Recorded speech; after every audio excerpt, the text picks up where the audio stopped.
Coming up, I discuss and show every single modification to my 3800 supercharged engine, and then I show every modification to the Fiero that I put it in. At the end of the video, I start it up and let it idle. Please thumbs up, subscribe, hit the notification bell, and if you've got any questions, I'll respond to every comment.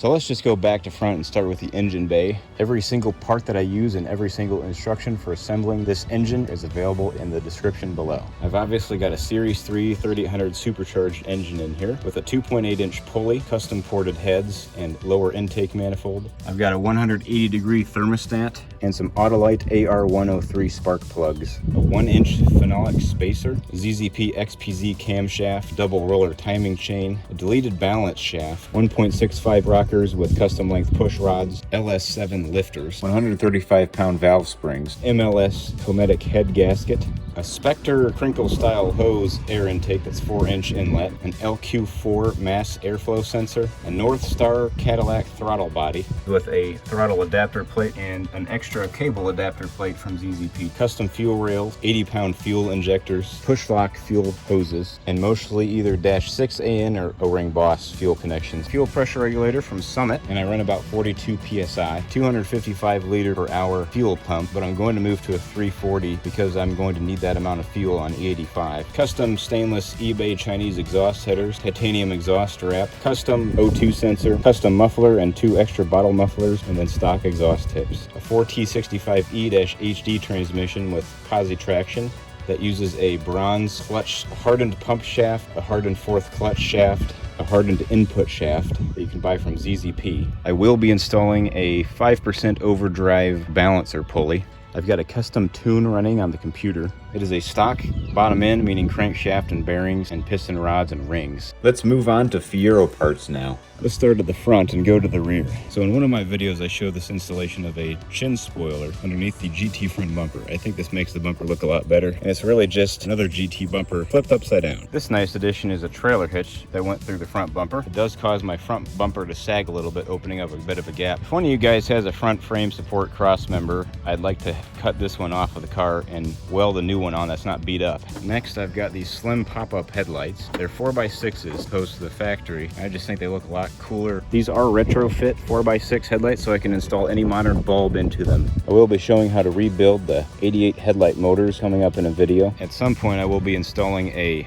hood vent the air out from under the car while drag racing. Next is the radiator. I've got a 3-row core radiator as opposed to the 2. This is made by Champion, and I'm going to make a video of that shortly. I've also got the Rodney Dickman Chevrolet S10 brake booster upgrade kit that gives you about 28% more braking power in an 88 GT, along with steel braided brake hoses. I've also got these windshield wipers that were aftermarket, recommended by Fiero Kyle. Bought them off of Etsy. The difference is they can stand up, unlike the stock Fiero, they can only come up a bit. And I also put a 20-inch wiper blade on the passenger side and a 22-inch on the driver's side. I don't think I could squeeze a bigger one in at all on the passenger side, but I could probably go another inch or two bigger on the driver's side. Everything else in the front end is pretty much stock, except I don't have my AC hooked up.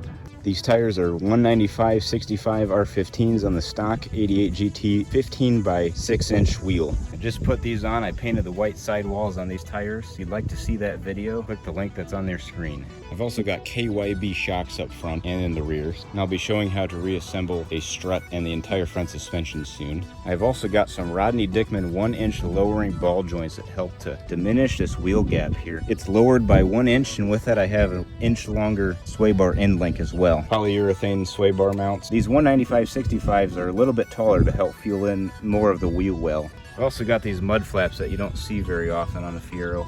Next would be the vertical door. And now you can get this kit still, and I have a discount code in my video where I show the installation for it.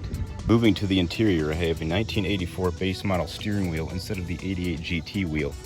I just think this wheel is a lot better looking. I also have a video of the installation. I also have an installation video of this turbo Sunbird tachometer. It has similar fonts to the Fiero and goes up to 15 psi of boost. I do have some Rodney Dickman speakers installed too. I've got all of Rodney Dickman's brighter interior and exterior light kits installed. As far as the rest interior goes, everything else is pretty much stock or it's a new stock replacement, except for the fire extinguisher. I might try to commandeer an armrest and cup holder at some point. Now, I've never seen another Fiero like this, but for some reason I have this custom ground effect here. I've also got these side scoops that were made by the Fiero warehouse in the past.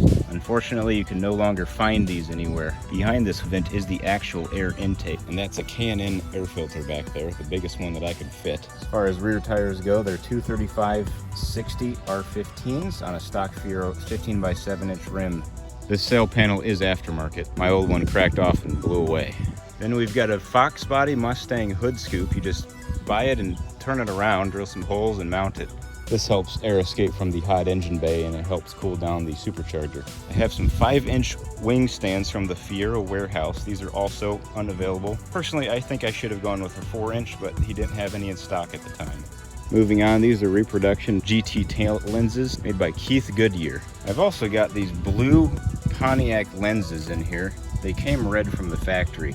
This is also out of production. Last, I'm going to show all the parts necessary to swap the engine into this car. First, I have the Rodney Dickman strut mount kit, and I deleted my torsion bars to open the trunk with. My trunk bolts were stripped out, so I did have to drill and tap some bigger holes in there. When swapping in the 3800 Supercharged engine, it's not necessary to keep any of the stock vacuum lines except for the cruise control in the engine bay. I removed the stock air intake and water separator, a James Brown wiring harness, FieroRausten engine mounts, rubber engine mounts other than this adjustable polyurethane dog bone, some custom length belts for both the supercharger and the accessory belt, custom tensioner pulley, a GTP oil filter bracket, an oil pan, a cut down GTP coil pack bracket. I do have custom AC hoses made up too, but I've never used them. This is a West Coast Fiero shifter bracket to reverse the direction of the shifting motion when you put it in the rear of a car. I've also got Rodney Dickman's automatic shifter cable repair kit installed. That just keeps it from popping off after wear. I've got a custom bracket holding in this heater hose here, and I've also got a heater hose shutoff valve buried underneath the fuel pump regulator in case it gets too toasty in the summer and I don't want any hot coolant going through my heater core. I do not have any cruise control hooked up, but it would hook up here if I hooked up the vacuum Fiero Cruise.